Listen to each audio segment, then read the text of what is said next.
प्राचीन भारत की पवित्र भूमि उज्जैन पर एक ऐसा सम्राट राज करता था जिसका नाम सुनते ही अधर्म कांप उठता था और सत्य का सूर्य उदय हो जाता है। उनका नाम और उनकी वीरता के किस्से सुनने के लिए चैनल पर नए हो तो चैनल को सब्सक्राइब जरूर करें और बेल आइकन को जरूर दबाएं। चलो कहानी की ओर। वो थे विक्रमादित्य। उनकी कीर्ति चारों दिशाओं में फैली हुई थी। न्याय इतना निष्पक्ष कि शत्रु भी सिर झुका दे, साहस इतना प्रचंड कि मृत्यु भी मार्ग बदल ले। परंतु जितना उज्जैन का राज सिंहासन चमकता था, उतनी ही गहराई में छिपा था एक रहस्य। एक ऐसा रहस्य जो स्वयं देवताओं को भी चिंतित करता था। एक अमावस्या की रात्रि थी। आकाश में बादल गरज रहे थे। बिजली धरती को चीरने का प्रयास कर रही थी। राजमहल के प्रांगण में एक विचित्र साधु आया। उसकी आंखों में अग्नि थी और वाणी में सम्मोहन। उसने कहा, राजन, यदि आप सच में धर्मरक्षक हैं तो शमशान के दक्षिणी वन में एक वटवृक्ष पर उल्टा लटका एक प्रेत है। उसे मेरे पास ला कर दीजिए।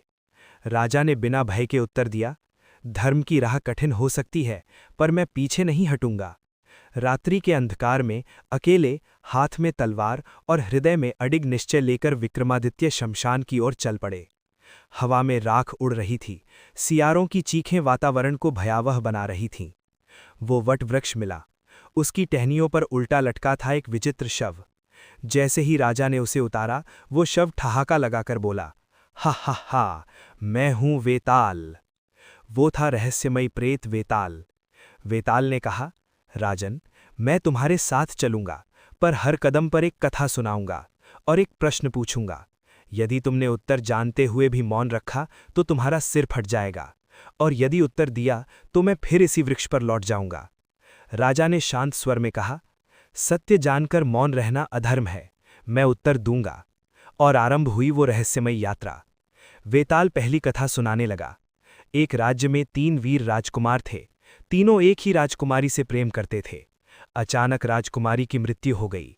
एक ने उसकी अस्थियां संभाली, दूसरे ने तपस्या कर मंत्र सीखा, तीसरे ने उसकी रक्षा की। मंत्र से वो पुनर्जीवित हुई। अब प्रश्न था, उसका पति कौन? राजा ने तुरंत उत्तर दिया, जिसने तपस्या कर उसे जीवन दिया वही उसका सच्चा अधिकारी है। वेताल हंसा और फिर उड़कर पेड़ पर जा लटका। राजा पुनः गया, उसे उतारा और यात्रा फिर शुरू हुई। दूसरी कथा और भी गूढ़ थी। एक ब्राह्मण पुत्र ने अपने पिता की आज्ञा मानकर एक राक्षस को वचन दिया कि वो स्वयं को बलि में देगा, परंतु मार्ग में उसे ज्ञात हुआ कि राक्षस छल कर रहा है। अब प्रश्न था, वचन बड़ा या प्राण रक्षा? राजा ने कहा, धर्म वही है जिसमें सत्य और बुद्धि साथ हों। अंधा वचन पालन मूर्खता है। वेताल पुनः उड़ गया।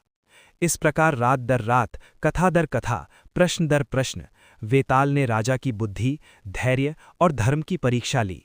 कभी प्रेम और त्याग की कथा, कभी विश्वास और विश्वासघात की, कभी न्याय और अन्याय की।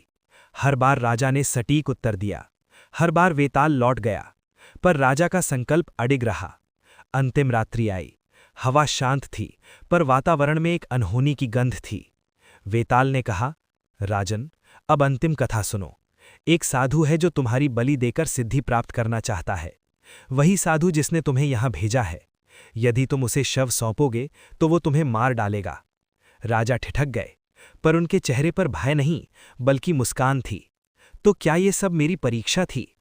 वेताल बोला, हाँ राजन, तुम्हारी निष्ठा और विवेक की। राजा ने योजना बनाई। वे साधु के पास पहुंचे। साधु ने कहा, हे महात्मा, मैं विधि नहीं जानता, पहले आप करके दिखाइए।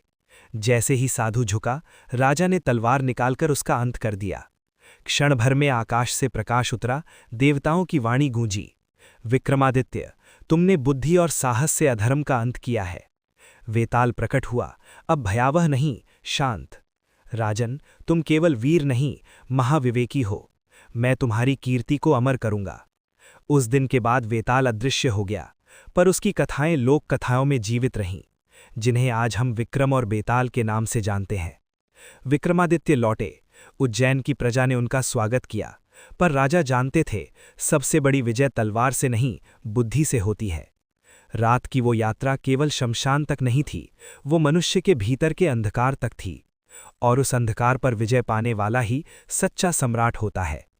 कहानी अच्छी लगी हो तो लाइक और चैनल को सब्सक्राइब जरूर करें। धन्यवाद।